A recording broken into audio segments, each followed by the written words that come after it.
Welcome to my world. My name is Rocky the storyteller. आज हम जो story सुनाने जा रहे हैं उसका नाम है हाईवे। ये एक साइको किलर कपल की स्टोरी है, क्योंकि डर सिर्फ भूत चुड़ैल प्रेत आत्माओं का नहीं, इंसानों का भी होता है। तो चलिए शुरू करते हैं आज की स्टोरी।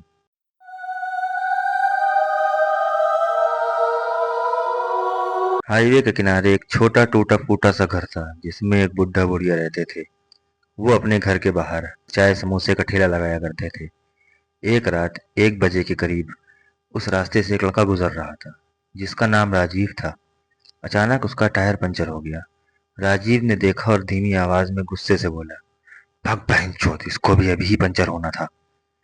उसको दूर एक लाइट जलती हुई दिखी, जो उन बुड्ढे के घर की थी।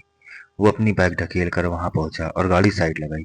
तभी वो बुड्ढा बोला, बेटा आओ चाय पी लो, थक गई होगी।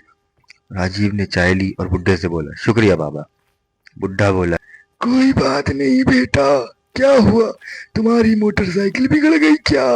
राजीव बोला, जी बाबा, टायर पंचर हो गया, पता नहीं किस हरामी के बच्चे ने हाईवे पर कील फेंक रखे थे।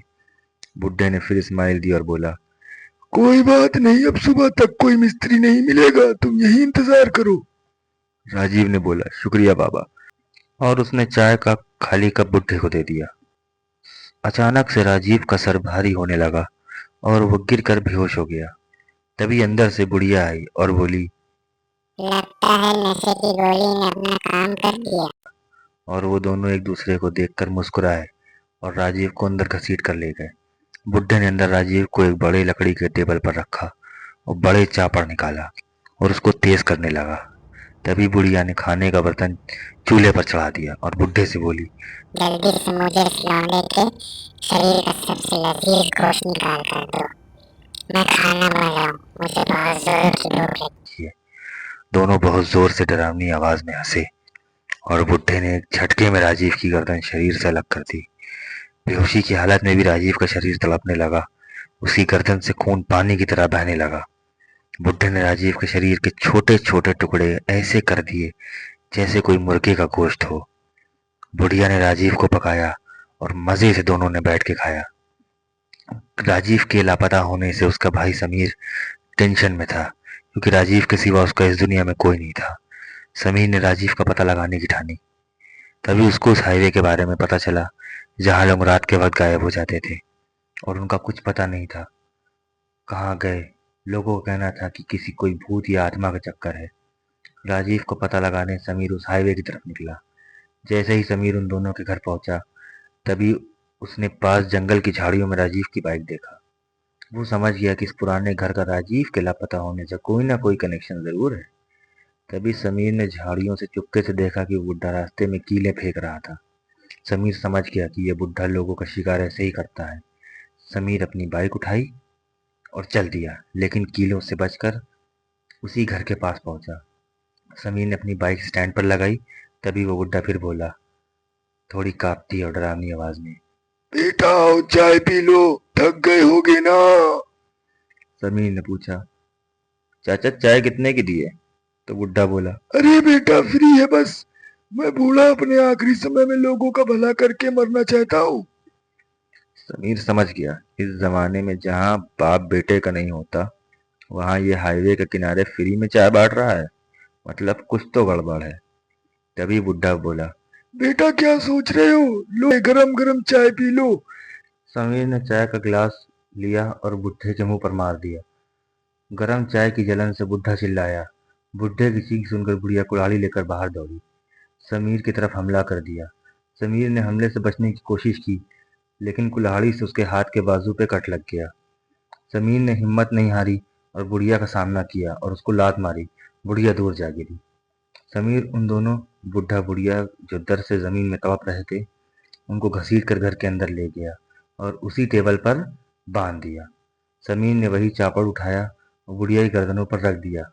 राजीव की तस्वीर दिखाते हुए बोला, बताओ 2 दिन पहले ये लड़का यहाँ आया था। तभी बुढ़े बुढ़िया ने राजीव की तस्वीर देखा और फ्रिज की तरफ इशारा किया। समीर ने जैसे ही फ्रिज खोला, वो फूट फूट कर रोने लगा। फ्रिज के अंदर राजीव का कटा सर अब भी रखा था।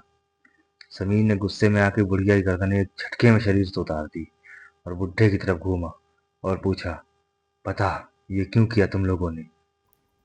बुढ़ा अपनी मौत सामने देखकर डर गया और बोला, बताता हूँ।